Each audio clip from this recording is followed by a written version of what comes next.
നമസ്തേ. നിങ്ങളിലാരും അധികം ശ്രദ്ധിക്കാതെ പോയൊരു വാർത്തയാണിത്. ഒരുപക്ഷെ മനഃപൂർവ്വം കണ്ടില്ലെന്ന് നടിച്ചതുമാവാം. ചിൽക്കൂർ ബാലാജി ക്ഷേത്രത്തിലേക്ക് ബ്രാഹ്മണനായ പൂജാരി ദളിതനായ ഭക്തനെ തോളിൽ ചുമന്ന് നടന്നു കയറി. അവിടെ തകർന്നു വീണത് ദളിതനെ മുതലെടുക്കാൻ നടക്കുന്ന സുഡാപ്പികളുടെയും മതേതരരുടെയും സഖാക്കളുടെയും സ്വപ്നങ്ങളാണ്. എന്നുവെച്ചാൽ ഈ കഴിഞ്ഞ ദിവസം പാലാ ബിഷപ്പിന്റെ പുരയിടത്തിൽ നിന്നും ശിവലിംഗം ഉൾപ്പെടെ ക്ഷേത്രം കണ്ടെത്തിയപ്പോൾ അത് മുതലെടുക്കാൻ മീഡിയ വൺ ചാനൽ എത്തിയതുപോലെ. വീണ്ടും വിഷയത്തിലേക്ക്. ആദ്യത്തെ ചുമലിലേറ്റി രംഗരാജൻ രംഗനാഥ ക്ഷേത്രത്തിന്റെ ഗോപുരം മുതൽ കൊടിമരം വരെ നടന്നു. ഭക്തജനക്കൂട്ടം ആർപ്പ് വിളിച്ചു കൈയടിച്ച് ആഘോഷിച്ച് ആഹ്ലാദിച്ചു.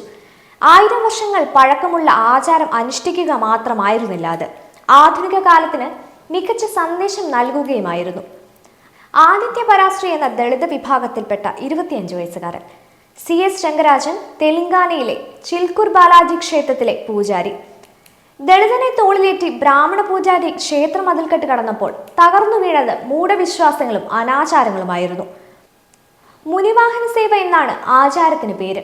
2700 വർഷം മുൻപ് തമിഴ്നാട്ടിൽ നിലനിന്നിരുന്നതാണ്. യുവാവിനെ പൂജാരി തോളിലേറ്റി പ്രാർത്ഥനയും ജപവും തുടങ്ങി.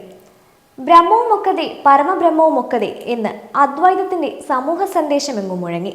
വേദമന്ത്രങ്ങളാൽ പരിസരം മുഖരിതമായി. നാദസ്വരവും തകിലും വാദ്യങ്ങളായി.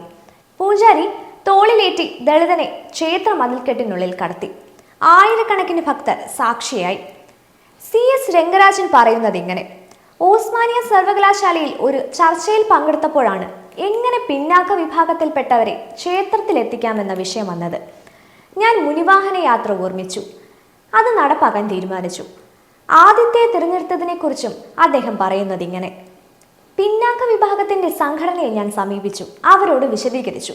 എനിക്ക് പ്രായമേറെ ആയതിനാൽ ഭാരം കുറഞ്ഞ ഒരാളെ നിങ്ങൾ തന്നെ നിശ്ചയിച്ചു തരാൻ പറഞ്ഞു. അങ്ങനെയാണ് വിശ്വാസിയും ഭക്തനുമായ ആദിത്യ വന്നത്. സർവരെയും ജാതിഭേദമില്ലാതെ ഒന്നായി കാണുന്ന സനാതനധർമ്മ പ്രചാരണമാണ് തന്റെ ലക്ഷ്യമെന്ന് അദ്ദേഹം വിവരിച്ചു. വൈഷ്ണവ മാർഗത്തിന്റെ ആചാര്യനും സർവധർമ്മ സമഭാവത്തിന്റെ പ്രചാരകനുമായിരുന്ന രാമാനുജാചാര്യന്റെയായി രാമാണ്ടിലാണ് ഈ ചടങ്ങ് നടന്നതെന്നത് പ്രത്യേകതയാണെന്നും രംഗരാജൻ പറഞ്ഞു. ആവേശഭരിതനായ ആദിത്യൻ പറയുന്നു: എന്റെ ഭാഗ്യമാണ് ഇതിനെന്നെ തിരഞ്ഞെടുത്തത്. ഇത് ജാതി പേരിൽ രാജ്യത്തുള്ള വിഭാഗീയത ഇല്ലാതാക്കാൻ സഹായിക്കും. ക്ഷേത്രത്തിൽ പിന്നാക്കക്കാരെ കയറ്റാതെ മാറ്റി നിർത്തുന്ന സംഭവങ്ങളുണ്ട്. ഞാനും അനുഭവിച്ചിട്ടുണ്ട്. ഇത്തരം ആചാരങ്ങൾ ആഘോഷമാക്കി അത്തരം വിലക്കുകൾ ഇല്ലാതാക്കണം. ഇത് നല്ല സന്ദേശമാണ്. എന്നെ ഇതിനെ നിശ്ചയിച്ച ശേഷം ക്ഷേത്രാചാര്യ മര്യാദകളും ആചാരങ്ങളുമെല്ലാം മനസ്സിലാക്കി ബ്രഹ്മചര്യ ജീവിതം നയിച്ചു. ഈ ചടങ്ങിന്റെ സന്ദേശം എല്ലായിടത്തും എത്തണം. ചിൽക്കൂർ ബാലാജി ക്ഷേത്ര മുഖ്യ പൂജാരി സൗന്ദരരാജൻ, ക്ഷേത്ര ട്രസ്റ്റിമാർ, തെലങ്കാന സംസ്ഥാന പ്രതിനിധികൾ തുടങ്ങിയവർ ചടങ്ങിൽ പങ്കെടുത്തു. രാമരാജ്യം അതിൽ ഉച്ചനീചത്വങ്ങളില്ല. സനാതനധർമ്മ സംസ്കൃതിയാണ് വളരേണ്ടത്, ജാതിമത ചിന്തകളല്ല. എല്ലാവരും ഹിന്ദുക്കളാണ്. ഭാരതീയരെല്ലാവരും സനാതനധർമ്മ വിശ്വാസികളായ പൂർവിക രക്തമാണ്. അധിനിവേശത്തിന്റെ 6 8 പതിറ്റാണ്ടുകൾ പിന്നോട്ടു പോയാൽ നമുക്ക് സ്വയം മനസ്സിലാക്കാം.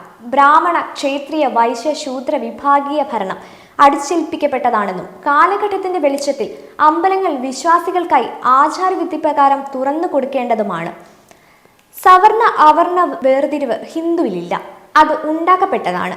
ഭാരതീയരെല്ലാവരും ഹിന്ദുക്കളും വിഭജന ഭരണ അധികാരമോഹികളുടെ ഭരണത്തിൽ വേർതിരിക്കപ്പെട്ടവരുമാണ്. ജനനം കൊണ്ട് ജാതിയില്ലാത്തതും കർമ്മഫലം കൊണ്ട് ജാതിയുമായി മാറ്റപ്പെടുകയും ചെയ്യുന്ന സനാതനധർമ്മ വിശ്വാസങ്ങളിലേക്ക് മടങ്ങേണ്ടിയിരിക്കുന്നു. അതായത് ഈ കാണുന്ന 2 പേരും ബ്രഹ്മത്തെ അറിഞ്ഞവരും ബ്രാഹ്മണരുമാണ്. ഒന്നോർക്കുക, ശ്രീരാമൻ ഒരിക്കലും രാമായണം വായിച്ചിട്ടില്ല. എന്നാൽ ശ്രീരാമൻ പിന്തുടരുന്ന ഒരു ധർമ്മമുണ്ട്. അതാണ് സനാതനധർമ്മം. എല്ലാവരെയും തുല്യരായി കാണുക.